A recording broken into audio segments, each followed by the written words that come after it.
Alright, third time trying to record this. Basically, my mother was really mad at me for wanting her to pick me up in basically like less than a mile out of her way. And she basically said something along the lines of, "Fine, I guess I'll do it." Which, keep in mind, I make her around $1,500 a month. And basically all of my money goes to her. All of it. I work like full-time job, and around 95 to 97% of it has gone to her since I first started working. And I just wanted to have a nice conversation with my employer, because instead of them driving me home, because my mother would have been in that area anyways, my employer always drives me home because my mother doesn't want to pick me up. And my employer was kind of like on a date with his girlfriend and a couple other people, and I was half invited. They were just like, okay, why not just show up? And my mother said, fine, I'll pick you up and be outside immediately when I arrive. So I got in the car. It was pretty quiet. I was really upset with her because I don't ask for much. All I really ask for at this point is just for her to drive me, and then I'll take care of the rest. But after when we were in the car together, we started fighting. I was like, you always do this to me, and then blame your health. And then I had a blackout. I barely remember anything except for her shoving me out of the car her turning around, then shoving me out of the car back at that same restaurant where my employer and his girlfriend were. So I was sobbing my eyes out in front of them, which was incredibly embarrassing. They decided to, whenever the date was over and everything, to just come back out and talk with me in the car. And turns out my mother was texting me at that time saying she was in a different parking lot and she didn't want me to leave. And I didn't text her back because I was bawling my eyes out, and when I got in the car with my employer, I started screaming like what was happening, and he understood very quickly what was going on. So he decided to say, let's just have you sleep with me, not with me, let's just have you sleep in me and my girlfriend's house for the night, and we'll see where we're going from there. I don't want you to have another blackout as soon as you see her. But we need to get your meds first, and we need to get some clothing for the future.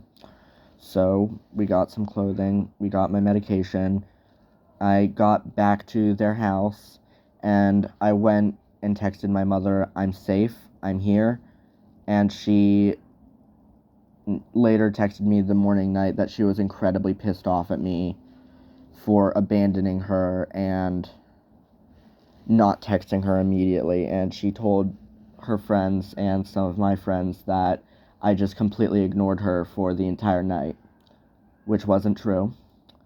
I messaged her within 2 hours of the incident, plus the times that I wasn't messaging her, I was either fully running around the house looking for my medications, or I was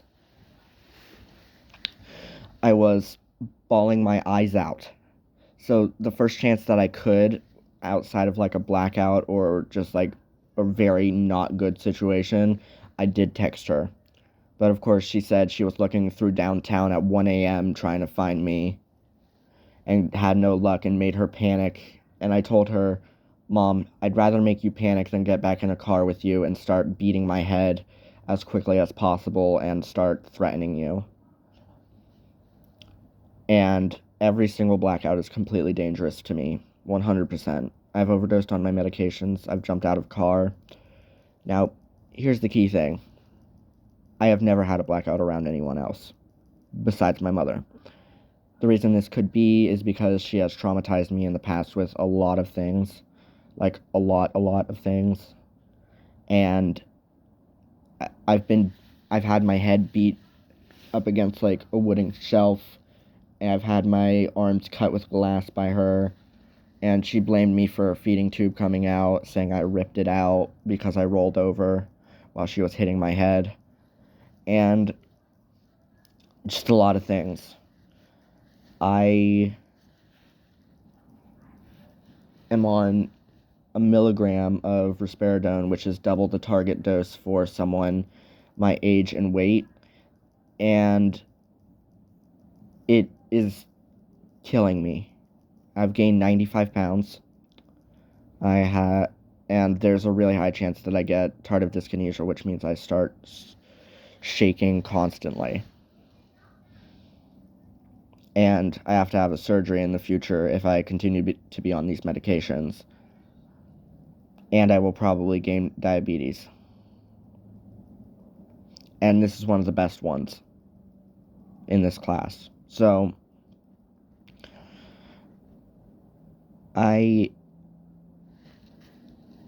employer said, you have never had a blackout around anyone else, and it's very clearly unhealthy for you and unhealthy for your mother to be around each other, and I want to find something, or at least be a safe space for when you are feeling like you're about to black out, and I words can't describe how much I appreciate that. So I spent the night with him and his girlfriend and their son, by the way, and I talked to my mother in the morning saying stuff like, Mom, I didn't just ghost you. She said I was abandoning her. She said, let me know when you want to move out.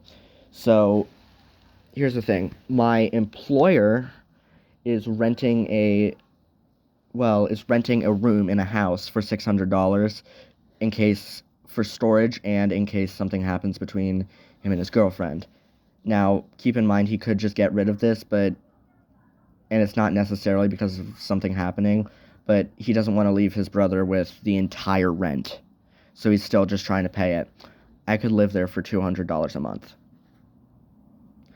And I would be without my mother. I would have basically no experience in anything besides pickling, but I would still be able to live on my own, and I would be able to live with one of my friends in the future because there's an extra room, and we could rent an apartment there, and we could do so many things together instead of actually having to deal with this. So I think I'm taking the apartment at this point. I definitely am. So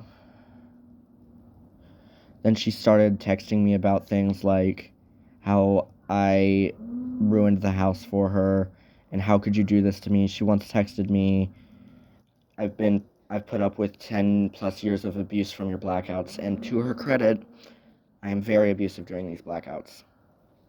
I am not a good person during them. And this is what I get for parenting you, and I'm always punished, stuff like that. And then we argued back and forth. I was like, Mom, I'm not trying to leave you. I said 10 times over, I'm not abandoning you. But as soon as I mentioned, if I wanted to take an apartment offer right now, I 100% would. But I am going to stay with you because I love you. And she went off the deep end, and I said, I'm sacrificing this opportunity to get an apartment for $200 rent because I actually want to stay with you. And she said, sacrifice? You don't know what sacrifice is. And she said, I'd rather die in a tiny room with cancer down south than be with a kid who thinks he's sacrificing everything for me. And that was huge. That was the turning point where I said, okay, I'm going to move out. I'm in a really rough place right now. And I think I'm going to start weaning off my medications as soon as possible because I don't think I'm going to have a blackout around anyone else. and I'm done with it killing me. And I might seem very monotone during this, but that's also because of the medications. I feel like I feel nothing. And that's how it is kind of meant to be for my mother, because she doesn't want me upset at her, and she thinks I'm psychotic whenever I'm just like mildly upset, because it always turns into a blackout, because I feel like she sometimes antagonizes me. I think that should be it, but I appreciate you guys listening. This is one of the most important things I've ever made. Love you guys.